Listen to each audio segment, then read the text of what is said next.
मुझे मिली थी बीवी हो तो ऐसी, उसमें शबनम और शफी मोहम्मद थे and I was in the second role. उसमें मुझे 5 दिन काम करने के बाद निकाल दिया। अरे ये क्यों, क्या किया? मैंने कुछ नहीं किया। लाहौर का डिस्ट्रीब्यूटर था जो पैसा दे रहा था इनको फिल्म बनाने के लिए, उसको जब पता लगा कि इस रोल में जावेद शेख है तो उसने कहा कि मैं तुम्हारी फिल्म नहीं खरीदूंगा, इसको निकालो और फैसल रहमान को लेकर आओ। उस वक्त वो हिट था, वो वाली चीजें हो रही थी। Yes. ठीक है, ओके। उन्होंने मुझे 5 दिन शूटिंग करने के बाद निकाल दिया। मैं बहुत रोया, हाय, मगर हिम्मत नहीं आ रही।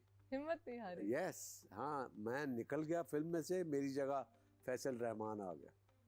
ओके। वो फिल्म बनी, हिट हो गई, सारा कुछ है। अनकही आया, अनकही शोएब मंसूर ने बुलाया कि भाई ये ड्रामा शुरू कर रहा हूँ और ये ऐसा ऐसा फलाना है, तुम भी हो, बैरोज भी है, शनाज शेख फलाना। एक एपिसोड रिकॉर्ड हुआ।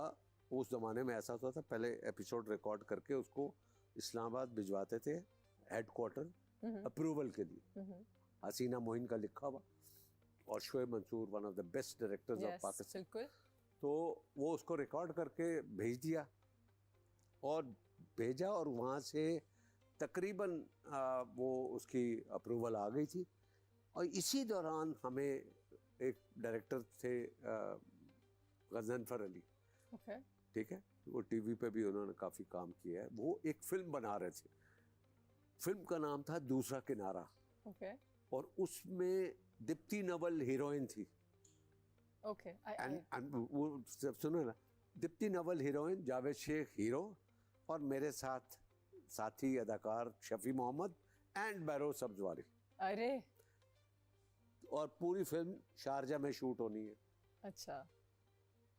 ये कमाल। अब वो उन्होंने जब ये उस जमाने में ये एक्साइटमेंट कि इंडियन एक्ट्रेस इतनी बड़ी, उसके साथ जावेद शेख, यार ये तो कमाल है, ये तो करना ही करना है। अब हमने क्या किया, हम तीनों ने मिल के पीटीवी के जो हमारे एमडी थे उनके पास गए, सर हमको 15-20 दिन की छुट्टी चाहिए। उन्होंने कहा सवाल ही पैदा नहीं होता। उस जमाने में एक्टर्स को चैनल से एनओसी लेनी पड़ती थी टू ट्रेवल अब्रॉड। बहुत प्रोफेशनल ज़माना लग रहा है मुझे। उन्होंने मना कर दिया।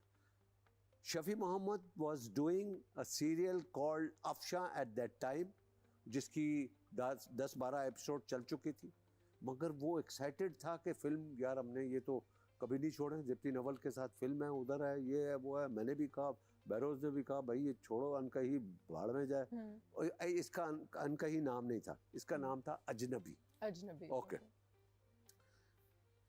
हमें इजाज़त नहीं मिली। हम जब इजाज़त नहीं मिली तो हमने तीनों ने डिसाइड किया कि हम यहाँ से भाग कर जाएंगे, मगर फिल्म ज़रूर करेंगे। ओके।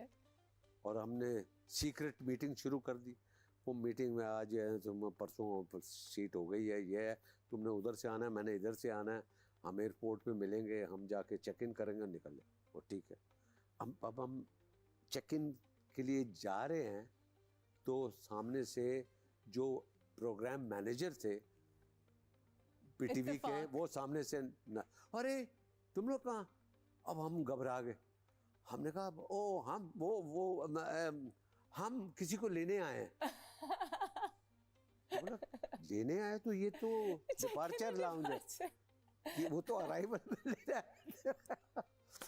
हमने कहा ओ हो हम गलत आ गए, हम उधर चले गए, वो उधर चला गया। जहाज में बैठ गए। जहाज, अब ये जहाज आके रनवे पे खड़ा हो गया। अब टेक ऑफ के लिए वो टावर जो है, क्या कहते हैं उसको? ATC। आई थिंक ATC कहते हैं। जो भी है, तो वो वहाँ से इजाज़त लेनी है कि भाई टेक ऑफ के लिए। तो वो इजाज़त नहीं मिल रही, जहाज़ खड़ा हुआ। अब हम तीनों बैठे हुए घबरा रहे हैं कि जहाज़ क्यों खड़ा हुआ है, ये चलता क्यों नहीं है, शारजा क्यों नहीं जा रहा। अब क्योंकि हमको तो वो डर था कि पाशा ने देख लिया था। इतना उनकी हाँ, हमने कहा भाई मर गए अब तो। वो वहाँ एमडी साहब देखो वो टावर पे बैठे होंगे, और उन्होंने कहा भाई जहाज़ को वापस लाओ, इन तीनों को उतारो, इनको छोड़ेंगे नहीं हम। It was like that. तो वो जहाज़ एक्चुअली टेक्निकली कोई, और आप लोग डरे हुए, घबराए हुए। और ये जहाज़ टेक ऑफ कर गया आधे घंटे बाद 15 मिनट बाद, और हमने कहा शुक्र अल्हम्दुलिल्लाह। मगर जब हम वहाँ पहुँचे तो न्यूज़ ये थी अखबारों में और हर जगह पे कि भाई ये 3 एक्टर पाकिस्तान टेलीविज़न से ban for life, and we were literally ban हो गए पीटीवी पे। बैरोज वाज क्राइंग, ओ यार तुम्हारी वजह से मैं फंस गया, मेरा सारा काम खत्म।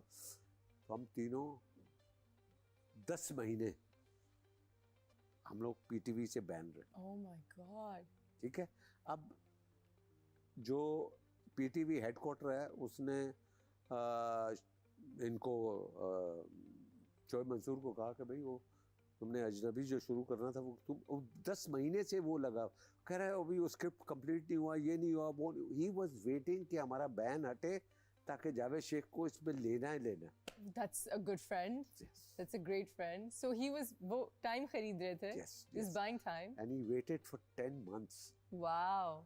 जब हमारा बैन हटा है और उसने कहा कि अब स्क्रिप्ट कंप्लीट हो गया है, उसका नाम चेंज करके अनकही कर दिया। And that was Ankahi. Yes. Wow. That's amazing. जो फिल्म करने के लिए गए थे वो फिल्म आज तक नहीं लगी सिनेमा में। वो वाली, वो जो इंडियन दूसरा किनारा, दीप्ति नवल वाली, वो आई ही नहीं।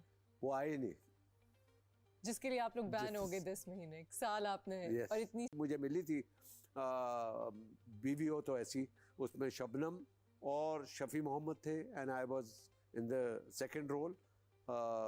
उसमें मुझे 5 दिन काम करने के बाद निकाल दिया। अरे ये क्यों, क्या किया? मैंने कुछ नहीं किया, लाहौर का डिस्ट्रीब्यूटर था जो पैसा दे रहा था इनको फिल्म बनाने के लिए, उसको जब पता लगा कि इस रोल में जावेद शेख है तो उसने कहा कि मैं तुम्हारी फिल्म नहीं खरीदूंगा, इसको निकालो और फैसल रहमान को लेकर आओ। उस वक्त वो हिट था, वो वाली चीजें हो रही थी। Yes. ठीक है, ओके। उन्होंने मुझे 5 दिन शूटिंग करने के बाद निकाल दिया। मैं बहुत रोया, हाय, मगर हिम्मत नहीं आ रही। हिम्मत नहीं आ रही। यस, हाँ, मैं निकल गया फिल्म में से, मेरी जगह फैसल रहमान आ गया। ओके। वो फिल्म बनी, हिट हो गई, सारा कुछ है। अनकही आया, अनकही शोएब मंसूर ने बुलाया कि भाई ये ड्रामा शुरू कर रहा हूँ और ये ऐसा ऐसा फलाना है, तुम भी हो, बैरोज भी है, शनाज शेख फलाना। एक एपिसोड रिकॉर्ड हुआ। उस ज़माने में ऐसा होता था, पहले एपिसोड रिकॉर्ड करके उसको इस्लामाबाद भिजवाते थे हेडक्वार्टर अप्रूवल के लिए। हसीना मोइन का लिखा हुआ और Shoaib Mansoor one of the best directors of Pakistan. बिल्कुल। तो वो उसको रिकॉर्ड करके भेज दिया और भेजा, और वहाँ से तकरीबन वो उसकी अप्रूवल आ गई थी। और इसी दौरान हमें एक डायरेक्टर थे गजनफर अली, ओके। ठीक है, वो टीवी पे भी उन्होंने काफ़ी काम किया है। वो एक फिल्म बना रहे थे, फिल्म का नाम था दूसरा किनारा, ओके। और उसमें दीप्ति नवल हीरोइन थी। ओके। एंड वो सब सुनो ना, दीप्ति नवल हीरोइन, जावेद शेख हीरो, और मेरे साथ साथी अदाकार शफी मोहम्मद एंड बैरोज सब्जवारी। अरे